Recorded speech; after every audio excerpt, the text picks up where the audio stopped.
はい、こんにちは。ひろこパンのひろこです。今日は、この季節のお魚といえばサンマなんですけど、サンマを使ったサンマご飯を作りたいと思います。梅干しも入れて、梅干しと生姜が効いてちょっといい感じで仕上がります。そして中フライパン1個で魚を焼くところから全部、フライパンお鍋1個でできますので、手軽に、結構ね豪華に仕上がるからおもてなしにもなるかなと思います。ぜひお試しください。はい、今日の材料です。はい、じゃあ作っていこうと思うんですけど、準備は、まずお米今日2合分、だいたい3、4人前ぐらいかなんですけど、研ぎました。ボウルで研いで、その2合分ちょっとの水をこうやってもうこのまま浸水させておきます。いろいろ準備してる間に浸水できるので、とりあえず一番最初にお米いつも準備するかな。で次にサンマなんですけど、頭と内臓を取って、半分ぐらいに切ってあります。でちょっと塩をまぶして置いますね。できたらまあちょっとどうかな、5分ぐらい置いとくといいのかな。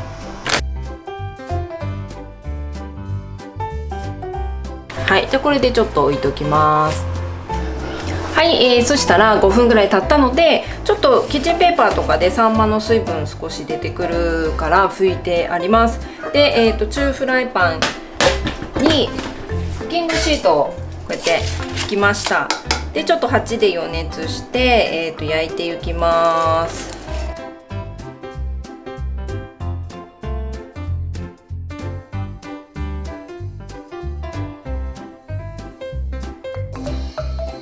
はい、これで両面ちょっと焼き色がつくまで焼いていきます。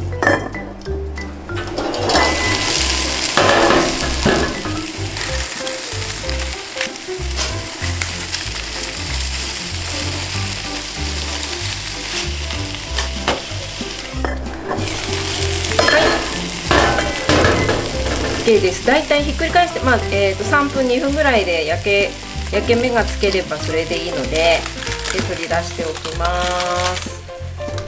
はい、じゃあ続いて早速炊いていくんですけど、さっきこれも水も測って浸水させてたので、ちょっとこれ10って言うけどこのまま入れます。はい、で、このステンレスのフライパンのいいところなんですけど、お魚焼いた後に変な匂いが残らないんですよ。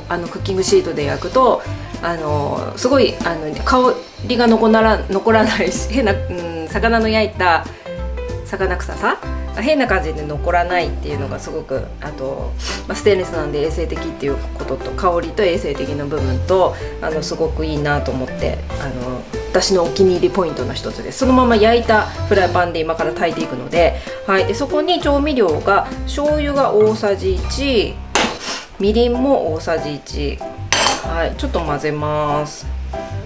今日ちょっとシンプルな調味料で、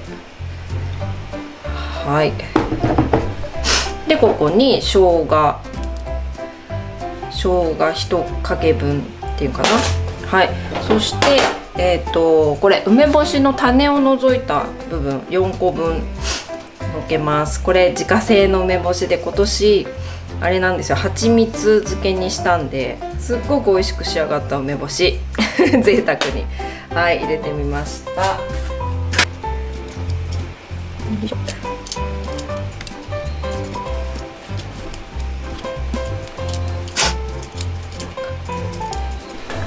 はい、乗せました。そしたら蓋を閉めて、中火でスタートしていきます。はい、沸騰して蒸気が出てきたので弱火です。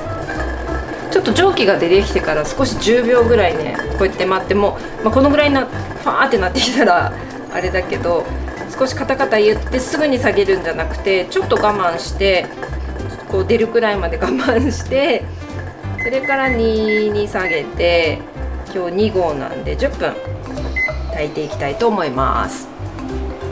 はい、10分経ちました。ちょっと開けてみますね。せーの。いいよ。おー、いい感じで炊き上がってます。はい、これちょっと5分ぐらいこのまま蒸らしておきたいと思います。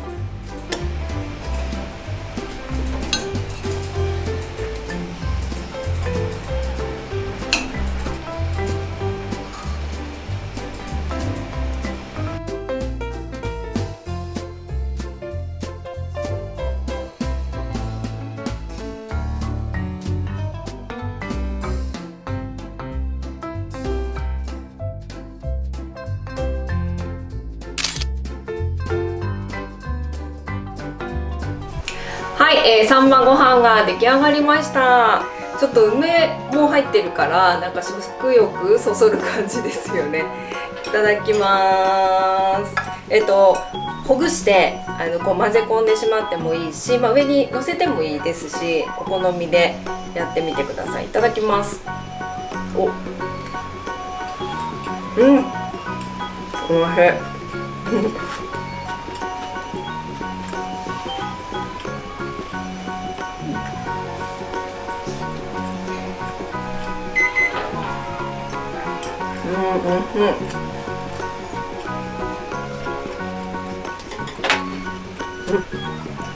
美味しいです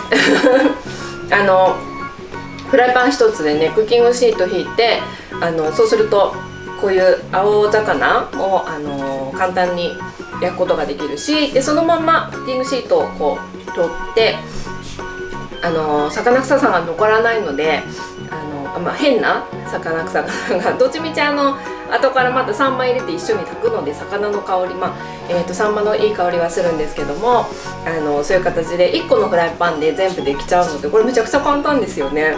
はい、なのでちょっと季節を感じたいおもてなしとかそういう時にぜひぜひすごいおすすめです。梅と生姜がポイントで美味しいですよはい、ということでぜひご参考にいただければと思います。ひろこパンは、Twitter、Instagram、TikTok やってますのでぜひ、ご覧ください。フォローしてくださいね。はい、そして、オンライン料理教室もやってますので概要欄のサイトの方に入って、詳細とか申し込みとかができるのでそちらの方をご覧になってください。何かあったらメールの方に問い合わせいただければと思います。ということで今日もご視聴ありがとうございました。また次の動画でお会いしましょう。